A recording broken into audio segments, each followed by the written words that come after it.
Calling Tammy Sandoval, 25L01990. Mr. McLean, your appearance, please.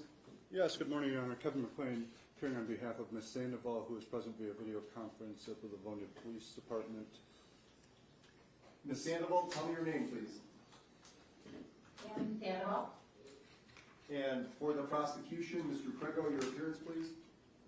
Yes, good morning, Your Honor. May it please this most honorable court, Attorney Brian J. Crego, P number 74568, appearing on behalf of the people this morning.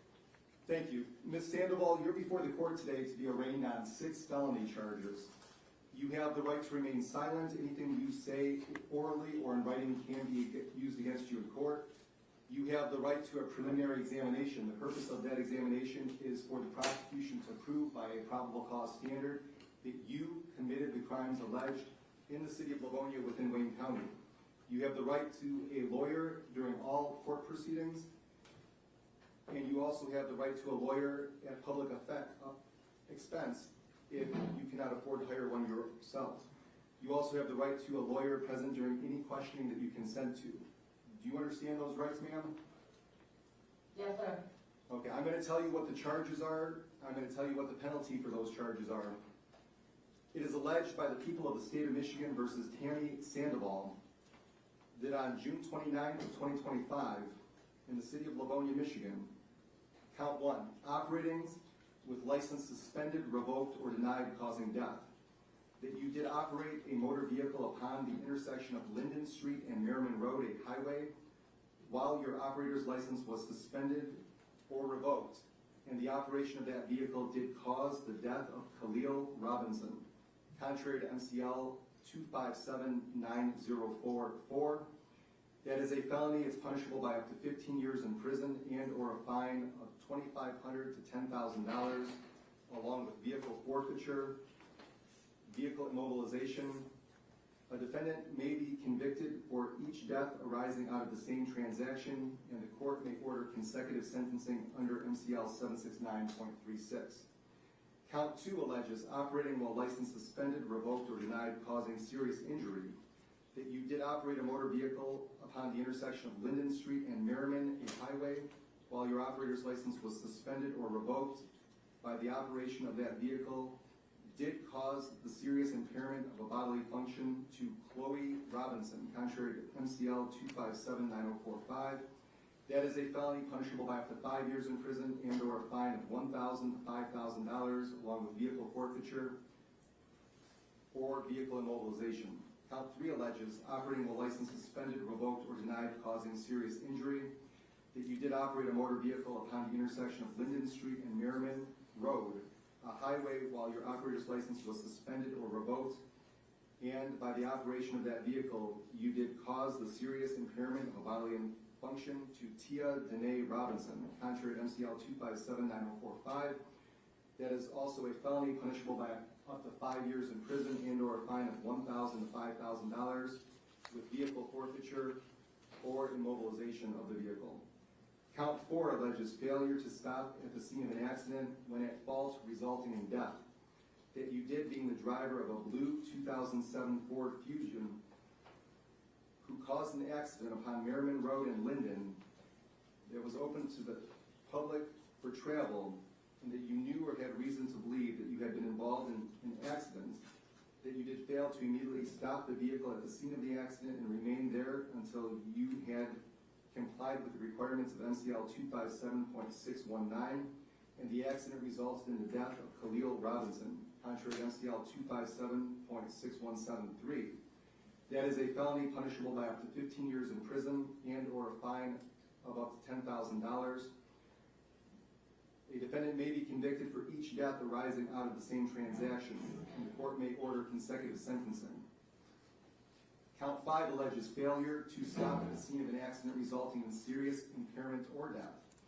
That you did, being the driver of a blue 2007 Ford Fusion, who knew or had reason to believe had been involved in an accident upon Merriman and Linden Roads, property open to travel by the public, did fail to immediately stop the vehicle at the scene of the accident and remain there until you had complied with the requirements of MCL 257.619, and the accident resulted in the serious impairment of bodily function or death of Chloe Robinson, contrary to MCL 257.6172, a felony punishable by up to 5 years in prison and/or a fine of up to $5,000.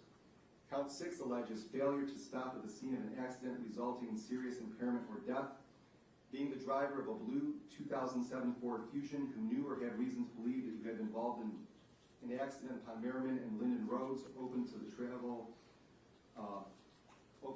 by the public, that you did fail to immediately stop the vehicle at the scene of the accident and remain there until you had complied with the requirements of MCL 257.619, and the accident resulted in the serious impairment of a bodily function or death of Tia Danae Robinson. That's contrary to MCL 257.6172. That is a felony punishable by up to 5 years in prison and/or a fine of up to $5,000. Do you understand those charges, ma'am? Yes, sir. At this time, the court is going to have you stand mute on each count, and I will enter a not guilty plea on your behalf. Because these are felony charges, you have the right to a probable cause conference that will be set for July 10th at 9 a.m. And you have the right to a preliminary examination. A preliminary examination is a hearing to be held here at the district court where the prosecution has the burden to prove by a probable cause standard that you committed the crimes alleged in the city of Livonia, Michigan, within Wayne County. That date will be set for July 17th at 11 a.m. As to bond? Yes, thank you, Your Honor. My client is 55 years old. She indicates that she is single with 2 children that are adults that are ages 29 and 19. She resides in Mount Morris, Michigan. She is a high school graduate from East Bay High School in Riverview, Florida. She also completed some college as well following high school. She indicates that she is currently employed with Michigan Gastroenterology in Flint, where she has been employed for about 7 months. She indicates that she is not currently on probation or parole. There is limited prior criminal history before this incident. She indicates that there was one offense from Mount Pleasant which she completed probation satisfactorily. While there's obviously tragic results to the incident that brings us before the court, I'm asking the court to consider a bond in the amount of $100,000, 10% cash or surety. My client and I have had a chance to discuss the charges in detail as well as the maximum possible penalties. She understands her rights. I would request that a court-appointed attorney be granted for her in these matters while she is considering potentially retaining an attorney. Thank you. Mr. Crego, for the people as to bond. Thank you, Your Honor. As the court is well aware, you're going to examine a 2-pronged test to determine on the issue of bond whether the defendant herself is a flight risk or whether she's a threat to public safety. The alleged facts in this case are quite extreme, Your Honor, in which the defendant was leaving the Livonia spree in the evening hours on June 29th while she was driving a motor vehicle northbound Merriman and Linden. We have information in terms of throughout the investigation that she was in attendance at the Livonia Spree fireworks.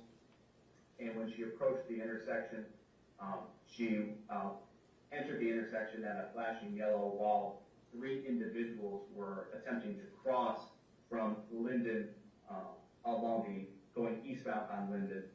And Your Honor, she struck not 1, not 2, but 3 members of the Robinson family.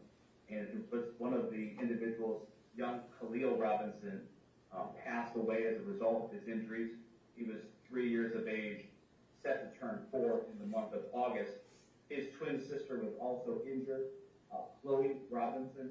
She was hospitalized and has then, thankfully, been discharged from the hospital and is now suffering from, at this time, life-threatening injuries. But her mother, Tia, a 28-year-old mother who was escorting her children through the crosswalk at Linden and Merriman, she remains hospitalized at this hour.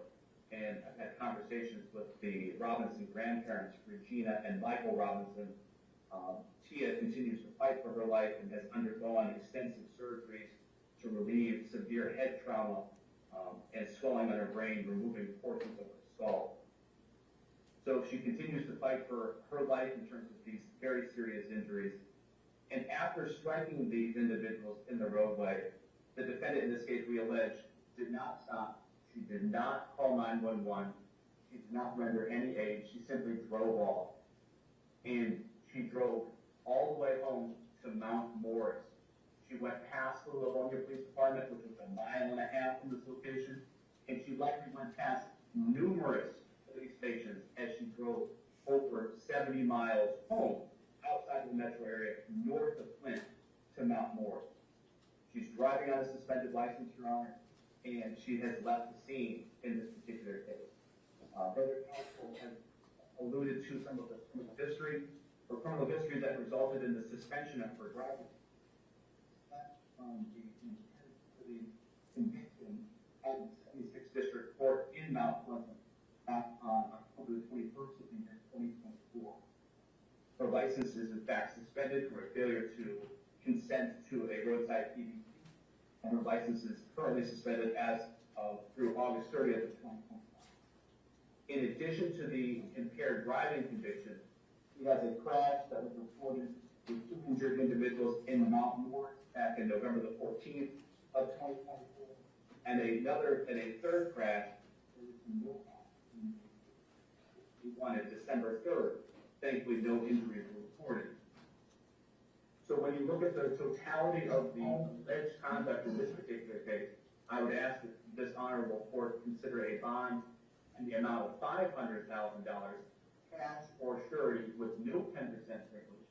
And if the defendant is able to post this monetary bond, which I believe will be designed to ensure her further reappearance, because she's demonstrated a flight risk from leaving the scene based upon her alleged conduct in this case, and the protection of society as a whole to keep her off the roadways while she's driving and when she doesn't have a right to drive under a suspended license. I believe that if she's able to post that $500,000 cash surety bond, that a GPS tether be required in home confinement. I'd ask for you to impose that bond at this time, Your Honor. Thank you, Mr. Gregory. Mr. McLean, response?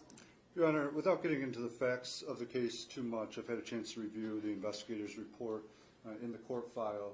It does indicate a lot of what Mr. Crego, brother counsel, indicated in terms of what I reviewed as it relates to Ms. Sandoval's conversations with law enforcement after apparently she was unaware of what had actually happened at the incident. I know obviously this is a tragic incident that is the cause for a lot of suffering in the community as well as the family, which I will not put to the side. I would just ask the court to consider a reasonably minimal bond based upon all the allegations here and with a GPS tether condition in home confinement, which my client will comply with. Thank you. At this time, based on the seriousness of the charges alleged and the nature of the charges alleged, I am concerned about the defendant's further appearance in court. At this time, bond will be set in the amount of $600,000 cash or surety. No 10% provision. That will be subject to a GPS tether upon release. And the defendant is to consume no alcohol of any kind. If she is released, there will be daily testing via PDTs 3 times daily. Preliminary examination is set for July 17th, 2025, 11 a.m. Probable cause conference, July 10th, 9 a.m. Thank you. Thank you, Your Honor. Officers, if my client could get a phone call or two, I would appreciate it. She had requested that from me while we were speaking earlier this morning. Yes, sir. We'll arrange it. Thank you very much. Good luck, Mr. Sandoval. Thank you. That concludes the matter. Thank you, Your Honor. You have a good day.